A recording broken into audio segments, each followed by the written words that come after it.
Students, जब भी हम कोई चीज लिखने बैठते हैं सबसे बड़ा मसला आता है, सर शुरू कहाँ से करें। हर स्टूडेंट यही कहता है कि सर शुरू कैसे करना है। समझते हैं एक बात को कि इंट्रोडक्शन जो है वो बनता कैसे है। फर्स्ट ऑफ ऑल मेरे पास एक टॉपिक है, education is backbone of a nation. अच्छा, अब मैं आपसे अगर कहूं, एक जनरल बात कर रहे हैं, कहां से स्टार्ट लेना चाहोगे आप इसका। अब आपने इंट्रोडक्शन लिखना है, कहां से स्टार्ट करें।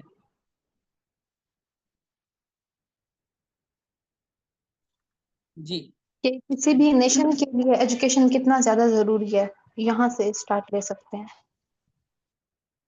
अच्छा, कोई और। एक स्टूडेंट ने कहा कि हम एजुकेशन से स्टार्ट करें। फेयर इनफ, हो सकता है। और अकबर आप बताओ। ये टॉपिक है, इस पे इंट्रोडक्शन लिखना है, इतना सा काम है।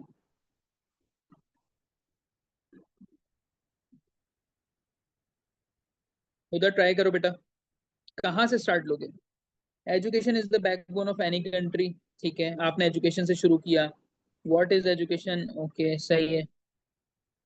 देखें, दो तरीके होते हैं। ये आपके पास पूरा टॉपिक लिखा हुआ है, ठीक है। इसमें से कीवर्ड निकाल लें। इसमें पहला कीवर्ड क्या है, एजुकेशन, और दूसरा है नेशन। आप क्या करो, एजुकेशन से शुरू कर सकते हो या नेशन से शुरू कर सकते हो। मिसाल के तौर पे, education without any doubt plays important role, और इससे हम आगे कंटिन्यू करेंगे। दूसरा ये हो सकता है, एक स्टूडेंट कहता है सर मैं नेशन से शुरू करना चाह रहा हूं, तो आप क्या लिखोगे, a nation suffers from many illness, these illness can be overcome by education। बच्चों समझ में आया कुछ। एक ही ऐसे, एक ही टॉपिक, स्टार्ट एंटायरली डिफरेंट। अब मुझे सोचने की जरूरत नहीं है कि मैं शुरू कहां से करूं। कुछ समझ में आया। You have to pick a word from the topic. Start में, ठीक है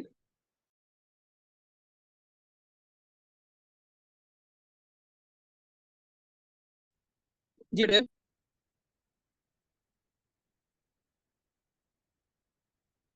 अभी हमने हुक की बात ही नहीं की है, अभी तो हम स्टार्ट लेना सीख रहे हैं। कोई टॉपिक, कोई सवाल शुरू कैसे करेंगे, अभी मैं सारी चीज समझाऊंगा। पहले अभी हमारा पहली चीज ये है कि हमें पता चले हमें शुरू कैसे करना है। मिसाल के तौर पे,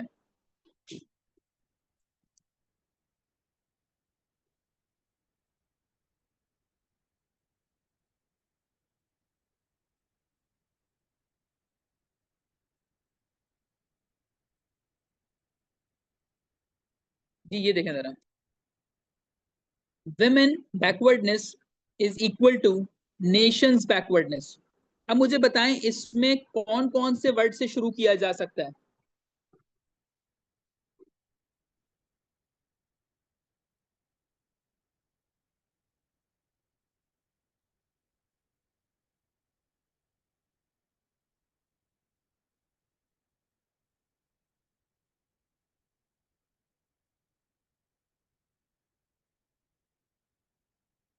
जी, women and nation, women backward nation, yes. देखें, आप यहां से शुरू करें, विमेन से, तो भाई क्या बात बनेगी, as half of the globe is filled with women, ठीक है, their participation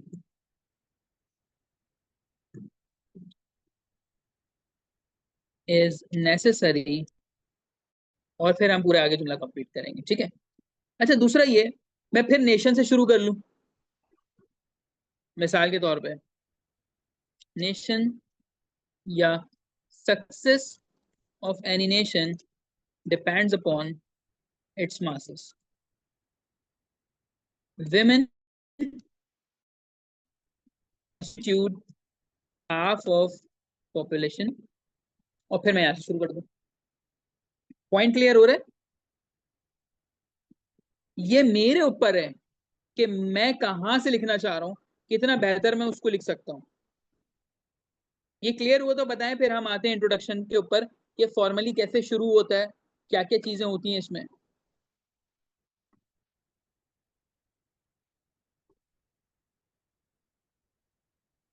जी,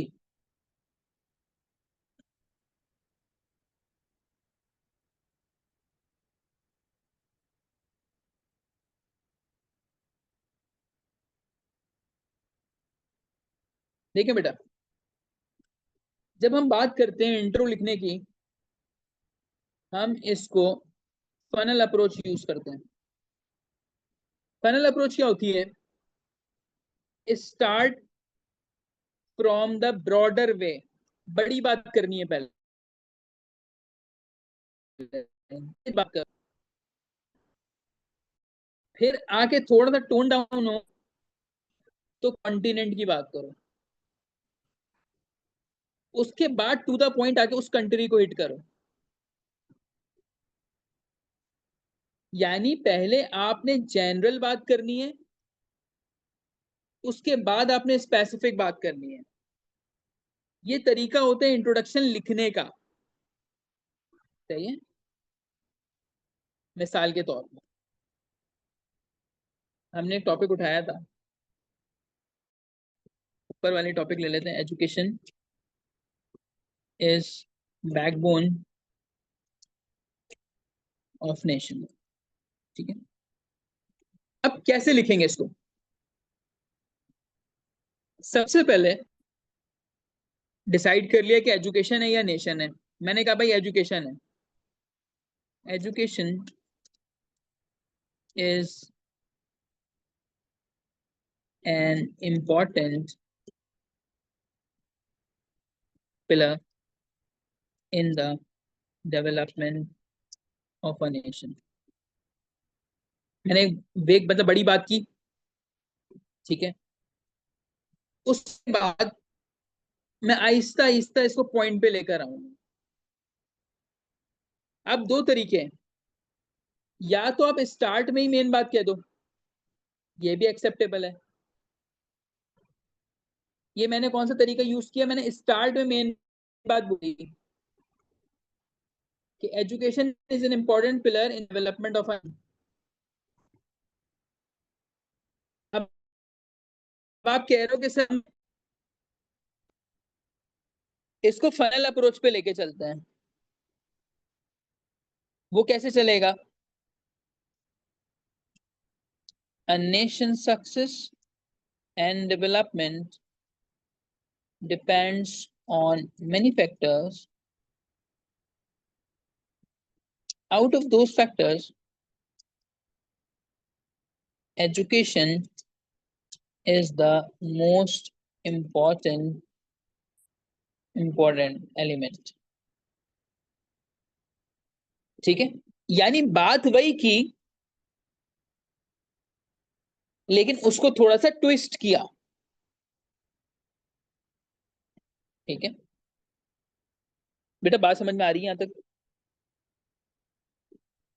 सादा भी लिख सकते हो। अब हम आते हैं टाइप्स ऑफ इंट्रोडक्शन पे। टाइप्स ऑफ इंट्रोडक्शन, इससे मैं भी स्टूडेंट्स को ये बताऊंगा कि भाई देखो, जो आज की क्लास ले रहा है ना, वो आगे भी क्लास ले।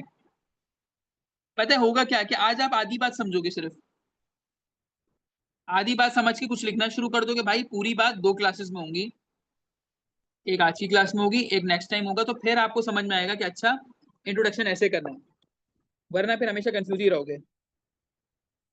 सबसे पहला आपके पास होता है डायरेक्ट स्टार्ट। कोई भी सवाल आ रहा है, ऐसे आ रहा है, आप डायरेक्ट शुरू करो। मिसाल के तौर पे टॉपिक है, example, gender equality is a myth. ये टॉपिक है, आपने क्या लिखा? There is no denying the fact that gender equality is a myth. यानी पहली ही लाइन में आपने एग्जामिनर को बता दिया कि भाई मेरा ये स्टार्ट है। एक्सेप्टेबल है ये तरीका भी। जो बच्चे ज्यादा क्रिएटिव इंग्लिश नहीं कर सकते, उन्हें डर लगता है, वो डायरेक्ट स्टार्ट पे जाए। नंबर 2 क्या होता है? General to specific. General to specific में कैसे लिख सकते हो आप इसी टॉपिक को, gender equality is a myth को? आप ऐसे करोगे, in the 21st century there are multi complex issues। कोई सवाल है किसी का? there are multi complex issues in the world।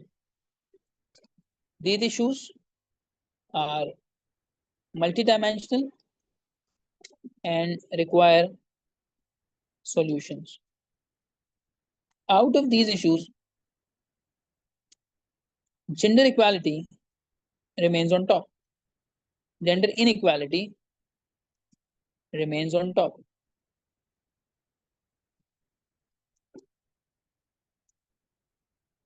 ठीक है, ये क्या हुआ? हमने जनरल टू स्पेसिफिक देखा, यानी बात वही की बेटा, लेकिन हमने इसको थोड़ा सा टाइम दिया एग्जामिनर को।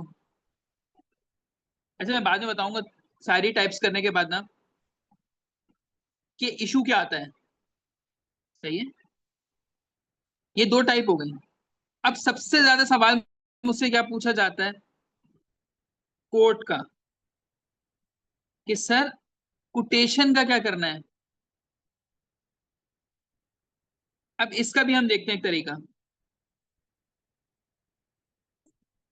मिसाल के तौर पे अब हम लिखते हैं कोट बेस स्टार्ट। इसी ऐसे को मैं कोट से स्टार्ट करूंगा। There is no limit to what we as women can accomplish. ठीक है, ये ना मिशेल ओबामा ने कहा था। अब मैंने ये कोट दी, इसके बाद मैं लिखूंगा, as per the above quote it is evident that, गलत हो गया, it is evident that women are not inferior to men in any field। अब मैं बात यहां से शुरू करूंगा। This is called code based start. ठीक है, अच्छा इसके बाद क्या आता है? Fact based start. पहले बताइए, तीनों समझ में आ गए?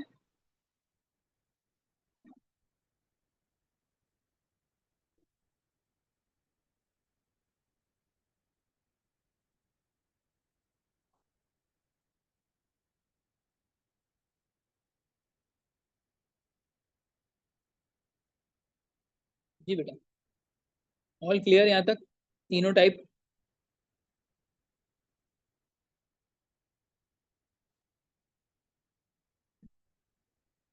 अच्छा को समझ में आ गया? और कोई जस्ट बता दें आप लोग, तीनों टाइप क्लियर हुई या नहीं क्लियर हुई, ताकि मैं उस हिसाब से आपको डील करूं बेटा। बिलाल को भी हो गई? Okay, good good good. अच्छा, अब आते हैं fact base. There are 19 million child brides in Pakistan।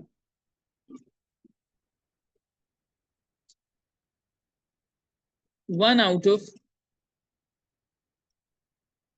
4 girls are not studying in school।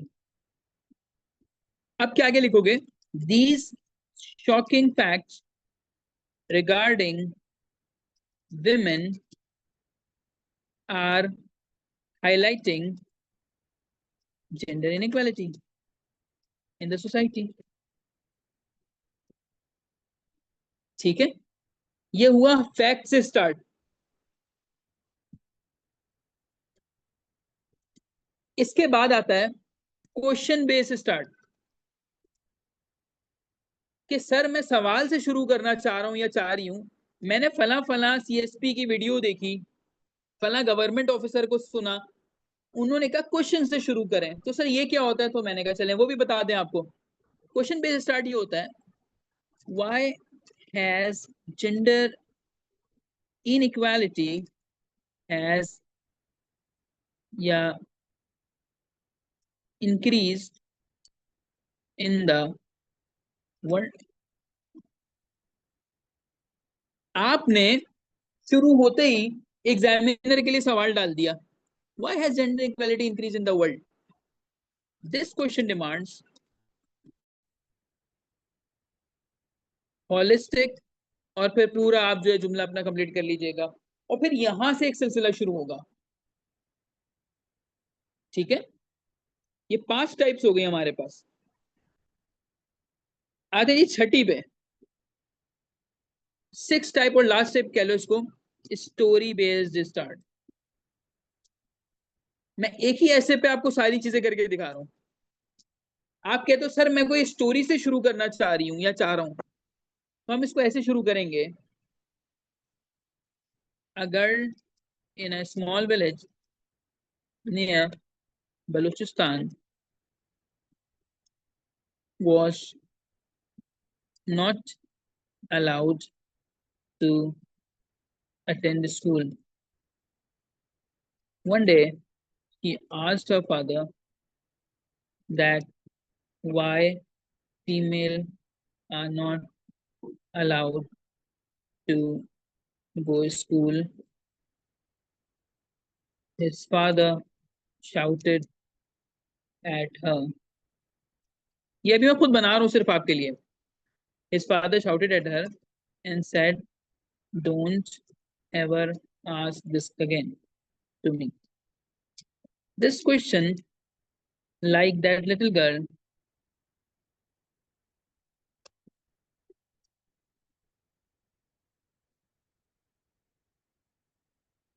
is asked everywhere in Pakistan.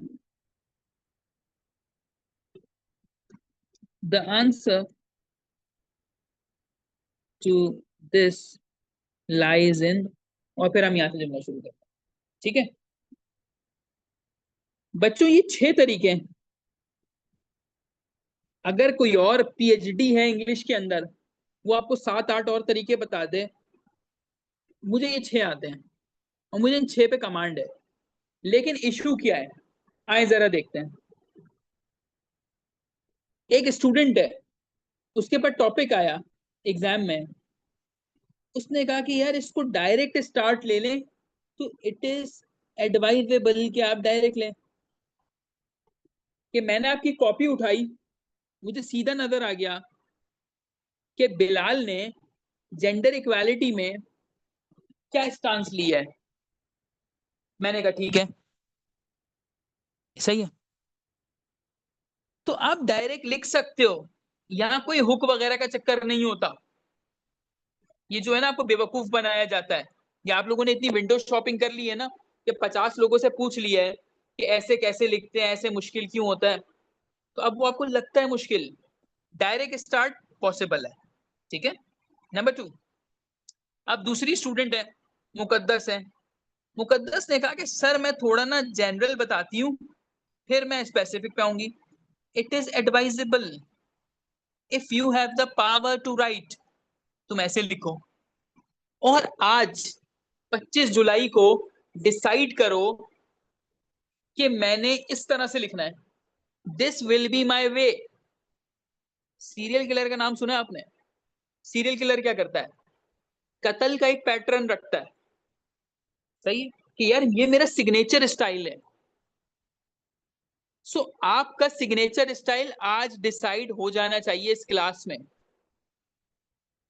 बहुत सारी चीजें जो बच्चों को नहीं पता चलती सेल्फ स्टडी में, क्या क्या है आपको पता ही नहीं है कि इंट्रोडक्शन की टाइप्स कितनी है, शुरू कौन से करना है। आज आपने सिलेक्ट करना और उसकी प्रैक्टिस करनी है, ठीक है। अच्छा जी, ये दोनों एडवाइजेबल हैं। थर्ड आ जाता है बेटा कोड बेस स्टार्ट जो है। मिसाल के तौर पे हुदा जो है, हुदा ने कहा कि मैं ना कोड से स्टार्ट करूंगी सर। मैंने कहा हुदा तुम कर सकती हो, ये भी अच्छा लगता है, लेकिन व्हाट इफ सवाल आ गया पेपर में, मिसाल के तौर पे globalisation is never ending dream, ठीक है। और तुमने जो है ग्लोबलाइजेशन के ऊपर कोई कोट याद नहीं की, या तुमने याद की थी तो तुम भूल गई। तो अब क्या होगा कि हुदा परप्लेक्स्ड हो जाएगी, वो बोलेगी यार मैं कैसे स्टार्ट करूं। तो फिर मैं हुदा को बोलूंगा कि हुदा आप डायरेक्ट स्टार्ट ले लें, ठीक है। तो ये वाला जो है ना थोड़ा सा रिस्की है, कोट वाला। हर दफा कोट याद नहीं रहेगी, याद रखना मेरी बात। क्लियर हो रही है बात। और जिनको लगता है भाई हमें याद रहेगी, आप कोट से स्टार्ट ले लें। उसी तरीके से ये जो फैक्ट बेस स्टार्ट है, बेटा देखो अगर जेंडर आ रहा है तो फैक्ट मिल गया, एजुकेशन आ रहा है फैक्ट मिल गया। व्हाट इफ आपका जो टॉपिक है वो वर्ल्ड वॉर से रिलेटेड हो, वो आर्टिफिशियल इंटेलिजेंस से रिलेटेड हो, और उस टाइम आपको फैक्ट याद नहीं आया, तो ये तरीका फिर आप नहीं लगा सकते। This method is good for those essays in which you already know the topic। अगर मुझे पता हो कि पाकिस्तान अफेयर के पेपर में पाकिस्तान इंडिया आएगा ही आएगा, तो मैं याद करके चला जाऊं, ठीक है। जब मैं पेपर में पहुंचा तो पेपर में सवाल आया Pakistan India relationship and effect on CPEC. अब अगर मैंने वो कोटेशन लगा दी या मैंने वो फैक्ट लगा दिया, पहले एग्जामिनर हंसेगा और फिर मुझे फेल कर देगा। डू यू नो वो मुझे फेल क्यों करेगा?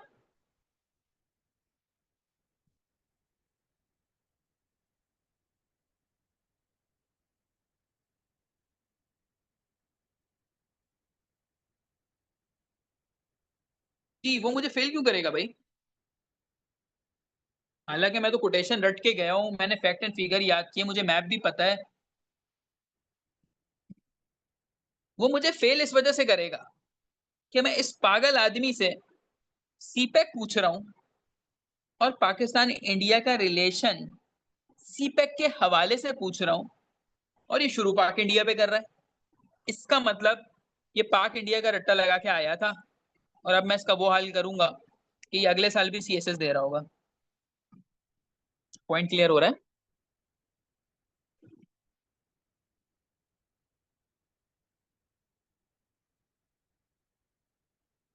सही है। Last fifth, question based start. ये वाला जो मेथड है ना, it is not for everyone. मैं रिपीट कर रहा हूं, ये हर किसी के लिए नहीं है। ये उनके लिए है जो अच्छे क्रिएटिव राइटर हैं। अगर आपको, मैं ये नहीं कहता मेरे पास पढ़ो भाई, जबरदस्ती नहीं है। आपने किसी XYZ की वीडियो देखी, उन्होंने यहां से स्टार्ट लिया, अब आप पता है क्या करते हो, आप भी यहीं से शुरू करते हो। अल्लाह के बंदे, आपका ये फोर्टे नहीं है, आपके पास स्ट्रेंथ नहीं है यहां से लिखने की। आपको 9mm गन चलानी आती नहीं है, दूसरा रॉकेट लॉन्चर मार रहा है, आपने कहा मैं भी रॉकेट लॉन्चर मारूंगा। भाई पहले 9mm चलाना सीखो। तो आपके लिए नहीं है ये चीज, अनटिल और unless you are a good writer. सही है। लास्ट सिक्स, ये वाला जो तरीका है, ये मैं रिकमेंड नहीं करता। ये मैं रिकमेंड नहीं करूंगा, कभी भी नहीं करूंगा, ना मैंने कभी खुद से स्टार्ट लिया इसको। उसका रीजन पता है क्या है? हमारा एग्जामिनर बोर हो जाता है। अब ये कहानी शुरू हुई, अब चलते चलते चलते नीचे किसी एक पॉइंट पे ये इररेलेवेंट हो गई, या एग्जामिनर को पसंद नहीं आया। देखिए मैं आपको एक सच्ची बात बताऊं, ऐसे के पेपर में होता क्या है, होता यूं है कि एक एग्जामिनर है, लेट सपोज वो 50 कॉपियां चेक कर रहा है, इन 50 में से सिर्फ 2 ऐसी हैं जिसको उसने 40 नंबर दिए हैं, बाकी 48 फेल है इसमें। अब जब 51 पे आपकी copy I, he is already frustrated. उसने अपना माइंड बनाया हुआ है कि भाई जहां 48 लोग फेल हो गए, ये कॉपी भी कुछ खास नहीं करेगी। ये पर्सपेक्टिव है उसका। अब फिर आप क्या करोगे, आपने ये लिखा हुआ है, उसने पता है क्या किया, उसने 3-4 लाइनें पढ़ी, उसने बोला यार ये लंबी कर रहे हैं, मुझे ये मेथड पसंद नहीं, या ये इररेलेवेंट है, या कोई भी रीजन होगा वो इस पे क्रॉस मार देगा, और कॉपी डबल जीरो के साथ गई फेल, जैसे हमारे बोर्ड में होता था। Depends on the examiner psyche. 2021 के अंदर जो मेरा क्वालिफाई हुआ था, मैंने उसमें ह्यूमन इन्वेंशंस पे लिखा था, और एक बड़ा सादा ऐसे लिखा था मैंने ना, उसमें वोकैबलरी यूज हुई, और मैंने निगेट किया एग्जामिनर को कि आपने जो स्टेटमेंट दिए वो सही नहीं है। मैं पास हो गया। तो थिंग इज कि इतनी ज्यादा फैंसी चीजें भी उन्हें नहीं समझ में आती। ठीक है, ये क्लियर हुआ। ये इंट्रोडक्शन है किसी भी टॉपिक का। अब हमें कैसे पता चलेगा नहीं, आपको आपकी साइकी पता होनी चाहिए बस। आपको अपना पता होना चाहिए कि मेरा स्ट्रॉन्ग पॉइंट क्या है। If I am good with direct start, तो आप डायरेक्ट स्टार्ट करें। आपको कौन कह रहा है स्टोरी लगाने के लिए? जिन्होंने स्टोरीज लगाई थी ना, वो ज्यादातर बच्चे वो थे जो बाहर से पढ़कर आए थे, या वो बहुत ज्यादा नॉवेल्स पढ़ते थे, या वो पिछले 2-3 सालों से अच्छी अच्छी अकेडमी से सीएसएस की तैयारी कर रहे हैं। ठीक है। अच्छा मैं क्या प्रेफर करता हूँ, मैं 2 मेथड प्रेफर करता हूँ। एक तो डायरेक्ट स्टार्ट है, और दूसरा मैं कहता हूँ जनरल टू स्पेसिफिक। मेरा जो क्लियर हुआ था वो इस पे हुआ था। आप डायरेक्ट भी स्टार्ट कर सकते हैं। ये तो हो गया किसका, हम अगर फैक्ट बेस से करते हैं, फैक्ट एग्जामिनर को नहीं पता। देखें, एग्जामिनर जो है ना, वो इंग्लिश का टीचर है, सही है। अगर आप उसको मुश्किल मुश्किल बातें करते हैं, और आपने स्टार्ट ऐसा लिया फैक्ट से, और उसे नहीं पसंद आया, तो हो सकता है आप फेल हो जाए। ऐसा भी हो सकता है उसे पसंद आ जाए, वी नेवर नो। लेकिन देखें, फैक्ट में भी तो चांस है ना। आपको इस बात की श्योरिटी कैसे है कि जो पेपर में टॉपिक आएगा आपको उसका फैक्ट पता होगा? ऑब्वियस है नहीं पता होगा, क्योंकि कोई भी टॉपिक ऐसा आता ही नहीं है जो फिक्स हो। वहां तो बैठ के हम बनाते हैं ना। मिसाल के तौर पे आपने डेमोक्रेसी तैयार किया, ठीक है, आपने टॉपिक तैयार किया future of democracy in Pakistan, या smooth democracy is a far fetch dream in Pakistan.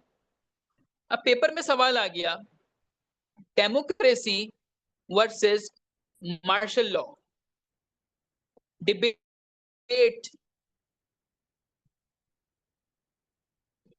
According to the situation in Pakistan, या depend what suits in Pakistan. अगर कुछ इस तरह का टॉपिक बन गया, फिर आप अगर डेमोक्रेसी से शुरू कर रहे हैं, आप फेल हो जाएंगे। You need to address the topic. सही है, क्लियर हो रही है बात बेटा? देखिए ये छोटी छोटी चीजें हैं जिसपे आपने काम करना है। स्टार्ट करें बेसिक से। मैं देखिए हमेशा एक बात आपको ये बोलता हूं, आप अभी नए हो, आप बिगिन कर रहे हो चीजों को। मैंने बताया ना आपको शुरू के 2, या तो डायरेक्ट स्टार्ट लें, ये जनरल टू स्पेसिफिक फिलहाल के लिए। जब आप इस काबिल हो जाए ना कि आप मुझे 4 ऐसे चेक करवाएं, और मैं चारों में आपको 40 दूं या 42 दूं, मैं आपको बोलूं कि बेटा आपका पास है, now you can try other method. लेकिन अगर तुम्हारे 4 ऐसे 20, 25, 22 पे रुक रहे हैं, इसका मतलब तुम्हें एक ही मेथड पे उबूर हासिल करना चाहिए। देखो ये मेरा पर्सपेक्टिव है, तुम चाह रहे हो तुम डिफरेंट डिफरेंट मेथड्स ट्राई करो, कर लो, कोई रोकेगा नहीं। हाँ ये कि फेल होने के चांसेस 99% हो जाएंगे, बट तुम आज एक मेथड को पकड़ रहे हो और अगले 6-7 महीने उसकी तैयारी कर रहे हो, तो थोड़े पास होने के चांसेस बढ़ जाएंगे आपके। Is that clear?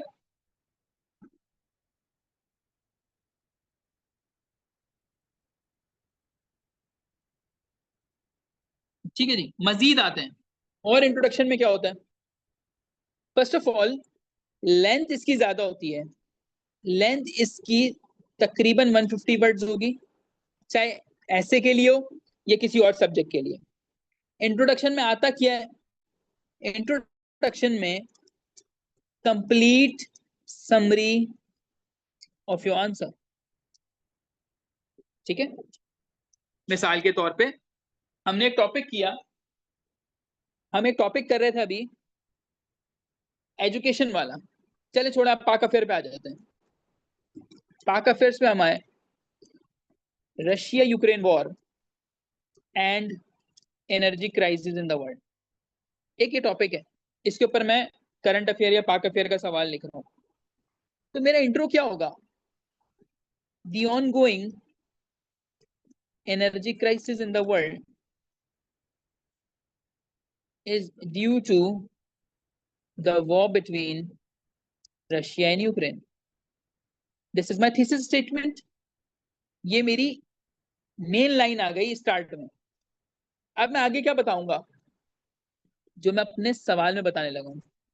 Russia Ukraine entered the war, enter into the war in, कोई भी ईयर डाल दें जो भी चल रहा हो, इन 2023।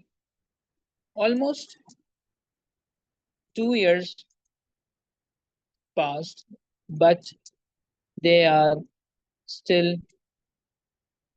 in war। अब मैं लंबी करूंगा थोड़ी सी, फिर मैं मजीद बताऊंगा इम्पैक्ट क्या हुआ, रिकमेंडेशन क्या है, और मेरा करंट एनालिसिस क्या है। यहाँ पे सारी चीजें एंड करूंगा, तो ये मेरा इंट्रोडक्शन है। तो आप अपने पास लिखेंगे introduction is the summary of your whole answer. और जितने भी सवाल हैं अपार्ट फ्रॉम ऐसे, सब हेडिंग में चलते हैं। कुछ बच्चों ने इवैल्यूएशन कराई है, उन्होंने एक गो में लिख दिया। अरे भाई आपने हेडिंग लगानी है, एटलीस्ट 10 से 12 हेडिंग एक सवाल में होती हैं। ब्लू ब्लैक का कॉम्बिनेशन इस्तेमाल करो, फ्लो चार्ट बना रहे हो तो बेहतर बनाओ, कोई डायग्राम बना रहे हो तो प्रकार से बना लो, मैप ऐसा बनाओ कि अच्छा तो लगे। आप टेढ़े मेढ़े मैप बना के मुझे भेज रहे हो, चलो मैं तो आपकी हेल्प करने के लिए बैठा हूँ यहाँ पे, एग्जामिनर हेल्प नहीं करेगा। वो ऑफेंड हो सकता है कि यार इसको तो पता ही नहीं है। सो बहुत सारे तरीके होते हैं। देखें, आप में से जो भी, चाहे 26 की अटेम्प्ट देनी है, चाहे 27 की अटेम्प्ट देनी है, डिसाइड टुडे 25 जुलाई, आज डिसाइड कर लें योर वे ऑफ राइटिंग, कि भाई मेरा वे ऑफ राइटिंग क्या होगा, मैं इंट्रो कैसे स्टार्ट लूंगा। ठीक है, कौन कौन सी थीम्स हैं जो मेरी पक्की तैयार होंगी। जैसे एक क्लास हुई हमारी पॉपुलेशन के ऊपर, आप लोगों ने क्लास ली पॉपुलेशन पे, फैक्ट फिगर मिले आप लोगों को, आपकी नॉलेज बढ़ गई। अब आपने लिख लिया कि पॉपुलेशन का ऐसे आया तो मैं ये यूज करूंगा, जनरल साइंस में पॉपुलेशन आया तो यही बातें लग जाएंगी, पाक अफेयर में आया तो यही लगा दूंगा, इस्लामियात में कोई गवर्नेंस का सवाल आएगा तो मैं घुमा दूंगा कि पॉपुलेशन ठीक नहीं है। इसी तरीके से आपने देख लिया कि सर का लेआउट क्या है थीम पढ़ाने का। अब आप इसी तरह एजुकेशन का तैयार कर लें, मैं कराऊंगा, लेकिन मैं कह रहा हूं आप एजुकेशन कर लें, वॉर कर लें, विमेन कर लें, ग्लोबल वार्मिंग कर लें। ये आपके पास जो चीजें है ना, ये तैयार होनी चाहिए, ताकि कल को जब तुम लिख रहे हो कुछ, पता चले इसके पास नॉलेज है बंदे के पास। ठीक है, क्रिएटिव होते हुए इतना क्रिएटिव मत हो जाना कि सीएसएस के ट्रैक से बाहर हो जाओ। फेसबुक पे बहुत सारे लोग हैं जो फजूल में वोकैबलरी याद करवा रहे हैं, फजूल में, मैंने देखा भी। कुछ लोग हैं डॉन के पीछे लगा रहे हैं कि डॉन पढ़ लो। यार ये बातें हैं समझने वाली, ये सीखने वाली चीजें। करना क्या है, करना ये है, कोई भी ऐसे का टॉपिक उठाएं, इंट्रोडक्टरी पैराग्राफ लिख दें, मुझे भेज दें, सर मैंने लिखा, चेक कर लें। अपनी तरफ से कोई टॉपिक बना लें, उस पे लिख लें कि सर मेरा ये मेथड होगा, आज से मैंने इस पे काम करना है। ठीक है बेटा, तो मैं आपको भेज रहा हूं अभी। हमें 300 कैसे देखेंगे, कैसे पता चलेगा ये, बताया तो आपको। पास्ट पेपर जाएंगे, आप देखेंगे कि क्या क्या एग्जामिनर ने पूछा है। मैंने बेटा शेयर भी किया हुआ था कि 5 थीम्स के ऊपर एग्जामिनर ने ज्यादा पूछा है। आप मुझे व्हाट्सएप कर लेना, क्लास के बाद मैं समझा दूंगा आपको। अच्छा, मैं आपको ये कह रहा था कि आपने आज ही सिलेक्ट करना है, और मैं आपको अभी व्हाट्सएप कर रहा हूँ डिफरेंट स्टाइल ऑफ इंट्रोडक्शन। ये मैं पेड ग्रुप में डालूंगा, वो ज़ाहिर है मेहनत से कलेक्ट किए हुए हैं, तो वो आपको मिल जाएंगे। तो आप देखें कि कैसे कैसे स्टार्ट किया हुआ टॉपिक को, उसमें से वोकैब लें, राइटिंग स्टाइल कॉपी करें उसका, और आज मेहनत कीजिए इंट्रोडक्शन पे। ठीक है, बाकी इंशाल्लाह नेक्स्ट क्लास में बात करते हैं। दुआ में याद रखिएगा। अल्लाह हाफिज।